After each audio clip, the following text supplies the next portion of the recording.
ظلم کی بربریت جو ہے وہ انتہا کو پہنچی اور ایک قیامت کے منظر جو ہے وہ پیش آیا۔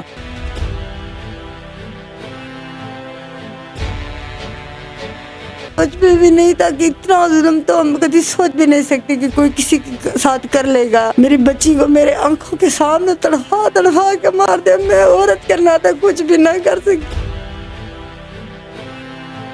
ہمارے ساتھ اتنا ظلم کیا کہ میں اپنی بچی کا وہ حالت صورت بھول نہیں سکتی۔ میرا جسم میں خود اتنے چوٹیں اس نے مجھے بچائی، مجھے اپنی چوٹوں بھول گئی ہیں، کوئی درد نہیں ہو رہی مجھے۔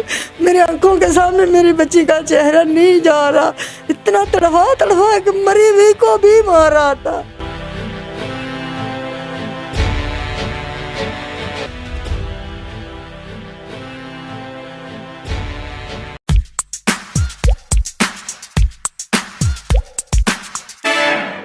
السلام علیکم ناظرین، میں ہوں آپ کا میزبان نعیم ارشاد اور آپ دیکھ رہے ہیں آغاز ٹی وی۔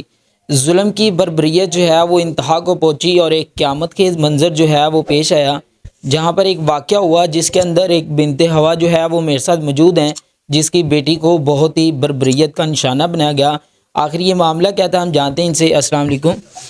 وعلیکم السلام۔ جی کیسی ہیں آپ؟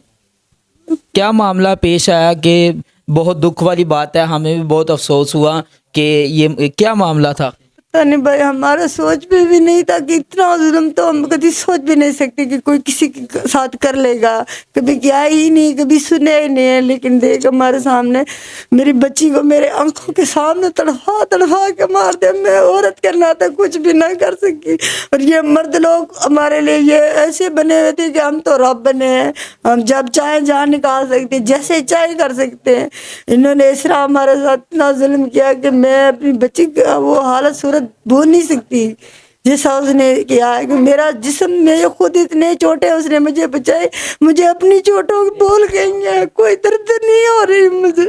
میرے آنکھوں کے سامنے میری بچی کا چہرہ نہیں جا رہا، اتنا تڑپا تڑپا کہ مری ہوئی کو بھی مارا تھا۔ اچھا، یہ تھا کون جس نے اتنا بڑا ظلم جو ہے وہ آپ کے اوپر ڈایا؟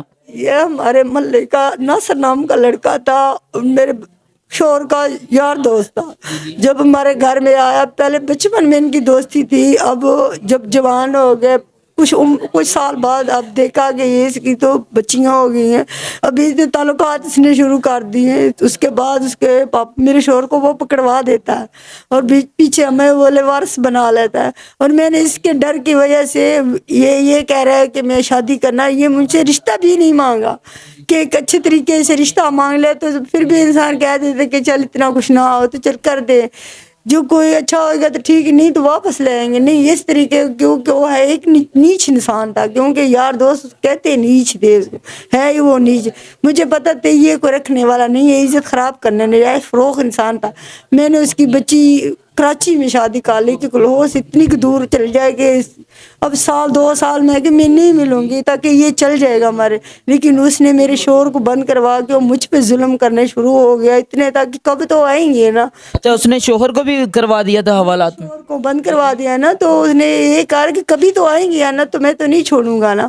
تو میں نہیں بلا رہی تھی اپنے بچوں کے ساتھ، یہ رابطہ کیا بھی نہیں کہ ان کا دل کرے نا۔ میں نے اپنی بہنوں کو دے دی کہ ان کو سنبھال لے، ان کی عمر بھی نہیں تھی ابھی شادی کی، لیکن ان کی اس وجہ سے اکیلے ہونے کی وجہ سے میں نے ان کو سیٹ پہ کر لیا کہ چل وہ ان کے نگران۔